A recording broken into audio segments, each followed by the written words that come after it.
Hey guys, so this video is a follow-up on the wood floor cleaning and finishing video. Once you get through watching that, you're going to have some questions, and I want to also kind of give you the gist of it.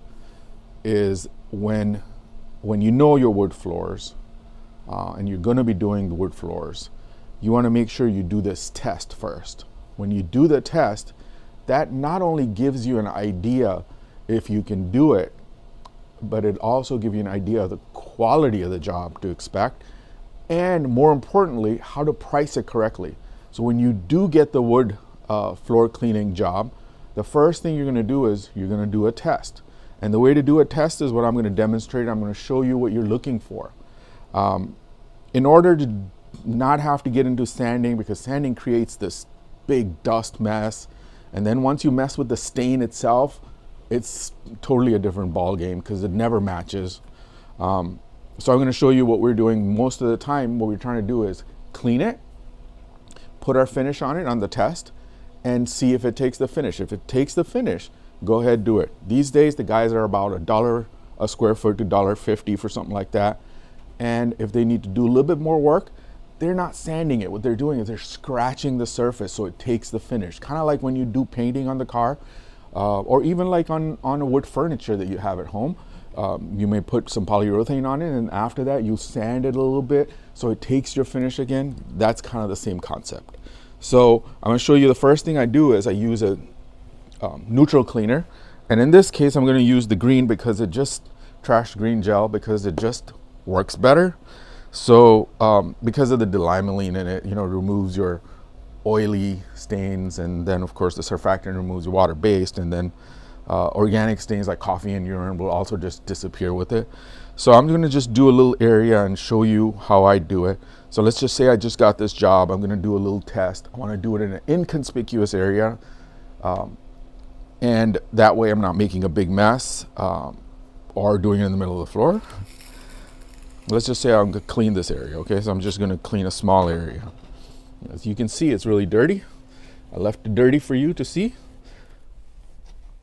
So by hand, you're going to just do the test area. But if you want, you can use your machine. You don't really need anything elaborate, but it's one of those things, sell the sizzle, not the steak. So if you do have a nice machine, you might want to pull it out. Anyway, so let's just say I got this cleaned really good. After it's clean, remember it has to be neutral, so you can't use any cleaners that are going to screw up the pH. So you want to keep the pH neutral. And once it's clean, I'm waiting for it to dry a little bit. While it's drying, I'm going to talk about our floor finish. This is what we use. It's called the professional floor finish. And the reason we use this is because it's made for natural substances. So for example, wood, your marbles, any kind of natural stone, because natural stones need to breathe. So they can't just have a total sealer that's going to seal it away, and maybe moisture won't be able to get in. So the humidity, it may shrink or get damaged. So basically this is a special finish made for natural surfaces, and it could be wood. It could also be natural stone. So you mix it to dilution. This one's ready to use. So what you want to do is basically use a microfiber towel. And I use some of these.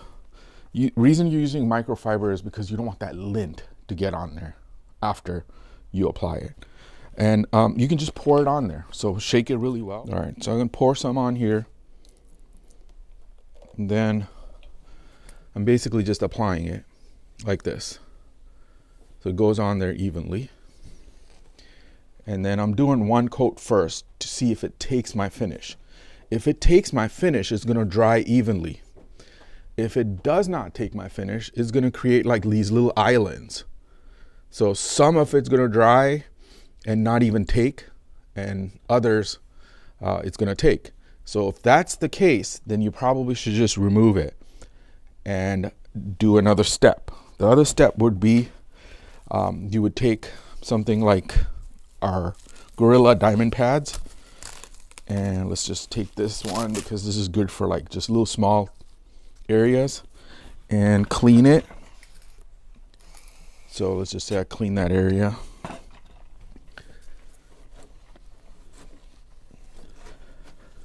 And if it did not take my finish, let's say it did not take the finish here, it's blotchy. So what I want to do is I want to scratch the surface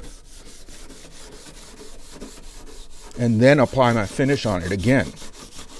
And the reason I want to scratch it because I never want to go down into the stain, because if I go down into the stain, that's where the project starts. You can kind of see it is getting a little rough and dull sort of. So once I scratch it good and then I put my finish on it, new towel.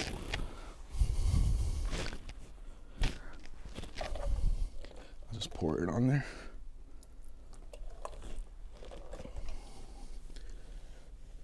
And then I'll see if it takes my finish. Now, if it takes my finish, that's it. Basically, that gives me an idea what I'm going to do the rest of the place. I'm going to just use a neutral cleaner, clean it, make sure it's neutral, apply the finish. And usually you're using 2 coats. This usually dries within 15 minutes, the first one. The second one may take like 15 to 30 minutes sometimes. And then the third one you can put on, but 2 minimum, because the second one makes it more level and it looks nicer, so you don't miss anything either. Now, as far as like making it glossy, this finish is like self-glossy. So if you go to the 3rd coat, you're gonna get glossy. If you go to the 4th, you're gonna make it extra glossy, and then on like that. Instead of carrying like lots of different finishes, you can just have one and have that be the one that increases the gloss. So that's pretty much it. As you can see that this one is also drying evenly. But can you see that on there where it's, can you see this part? So that's just still drying. But what'll happen is if it does not take the finish, it'll look like this. Some parts are going to look like the finish is on it. Other parts are going to look like the finish isn't on it. But in this one, it's just basically drying. But you guys get the idea. It like creates little islands of finish, so it doesn't go on evenly. And that's when you scratch it. So for scratching it, you can use something like this, the Gorilla Diamond pads. Or you could use like a black pad, but it's not as aggressive as this. You want it to be aggressive, but you don't want it to go down to the stain. That's pretty much it.